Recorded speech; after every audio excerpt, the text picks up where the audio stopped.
itong walang malasakit sa Pilipino. Okay lang, English. Kahit Spanish pa yan. Brothers and sisters, listen to me. I have a message, one that the world deserves to hear. I am Emmanuel Estrabera, and I will make sure everyone remembers my name. I was born poor, raised on scraps by parents who nearly worked themselves to death just to keep me alive. As I stand up on this stage, I stand here as a common man, as one of you. I am no fortunate son, nor a political expert, but I do know one thing. The time for peace and submission is over. Look around you. Do you not see the corruption of the government? Their greed. Open your eyes. These crocodiles feast in their mansions, fattening their bellies, and building their empires using taxpayer money. These insolent fools plundered billions from the national treasury just for them to spend it all on expensive cars and luxury bags, while our countrymen drowned in the floods that their irresponsibility had brought upon us. They know who they are, but do we? They are the dynasties, rich families that dominate 80% of Congress using our taxes as their income. These avaricious pigs come crawling back every time we overthrow one of them, just in a different mask. I honestly am surprised how we're still classified as a democracy when we're really an oligarchy beneath the disguise. It is an administration for the elite, by the elite. And if you wonder why, it's because we keep letting them back in. Though here's the naked truth, it's not just them. As much as it saddens me to admit, we have our fault in it too. A little dance on TV, a sad backstory, a little vote buying, and we fall for it. We clap, we cheer, we believe. We fall for their lies. We pray for change, but every time we get more of the same empty promises. And what do? We call out corruption, sure. We make edits on TikTok, shame them on Facebook, as if they listen. They already know what they are doing. So now comes the time of real action. Long have we been in chains. Long have we fought oppressors from foreign shores, and yet our greatest enemies walk in our midst. Tagalog, Bisakol, terorista. These are some of the words we hurl at each other while the elite feast on our labor. While we fight amongst ourselves, their greed is away at our savings, our families, our lives. Their sons and daughters, the nepotistic devils. They flex their money stolen from you, from me. So I say enough. The people must fight. Lay down your banners. Forget your petty divides. Christian or Muslim, gay or straight, man or woman, it does not matter anymore. From now on, we stand together under one standard, the Philippine flag.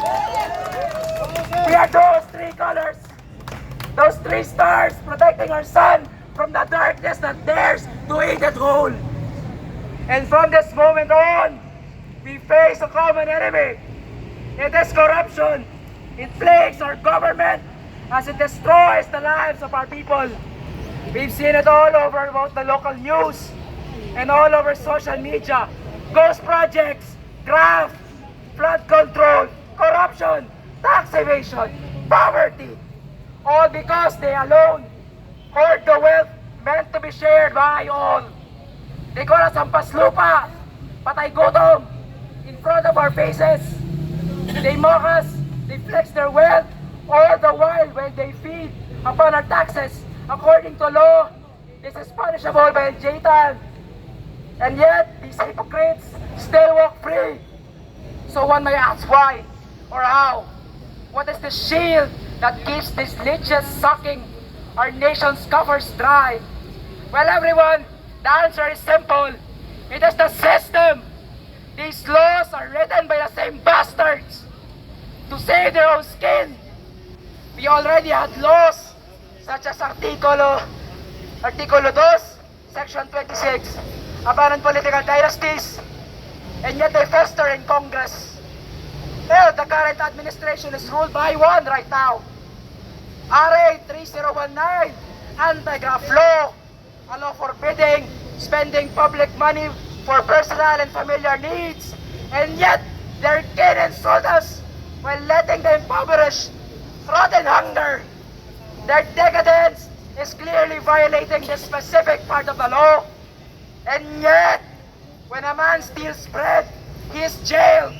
Meanwhile, when a senator steals millions, he walks away unscathed, and the next day, you'll catch him doing a TV show. Is that what we call justice? Article 11, public office is a public trust, emphasizing politicians to live a simple life in service of the community. And yet they build mansions from billions of siphoned money. What trust is left when our billions vanish to our ghost projects, when our taxes fatten their pockets while our people starve? These laws are in place, and yet none of them work, because in an oligarchic state, money keeps the rich above the law. These corrupt individuals break the very constitution itself, and still they face no charges.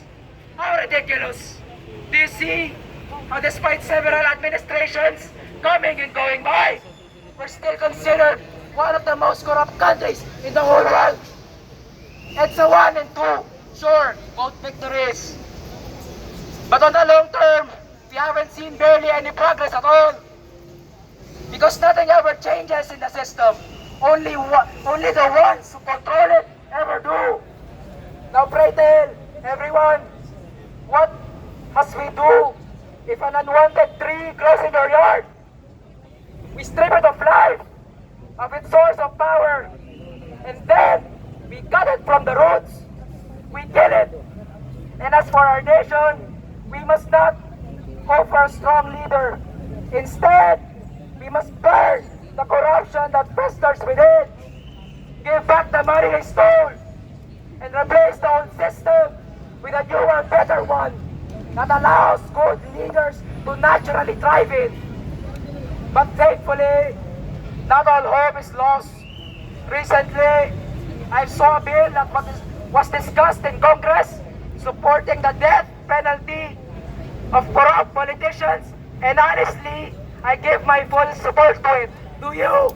Yes! Yes! But we need change, reform. But alas, I hope for it to make the cut. But as expected, it did not. Of course it would fail. Because if it did pass, we would barely have a government by tomorrow. Now guess why it failed? A violation of human rights, they say. Human rights? Bullshit! Do not talk to me about human rights when you are ignoring the human rights of our